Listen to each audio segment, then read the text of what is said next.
The Columbus Police Department gets about 23,000 mental health related calls to their dispatch every single year.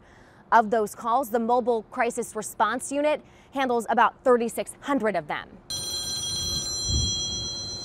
Help, my daughter is suicidal, I don't know what to do. We're dealing with instability, unpredictability. Not every mental health crisis call needs a police officer, but many of them do. That's why Sergeant Matt Harris said there's 3 tiers of training. The first is that basic training that happens at the academy for every CPD officer.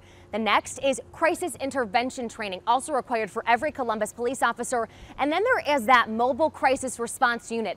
Right now, there are 6 CPD officers who are paired with mental health clinicians, and their full-time job is to respond to those mental health emergencies. Establish a rapport with that person as a human being, person to person. I had delusions, I had depressions, I thought about suicide as far back as I can remember. Gabe Howard, now an advocate for others, has struggled with mental illness. When you're born thinking a certain way, that's just normal to you. Howard, who was diagnosed with bipolar disorder in 2003, says the way an officer responds to someone battling mental illness can be life-changing. But first, he says that officer has to recognize the signs of mental illness. If only the police officer would have known that that person was not in their right mind. We want police officers to understand that the way that you would handle the issue is different for somebody with serious and persistent mental illness. If they do the right thing, right, then it's the difference between having a felony record or getting services, getting medical care. Sergeant Harris says their goal is to find a long-term solution at every call they respond to.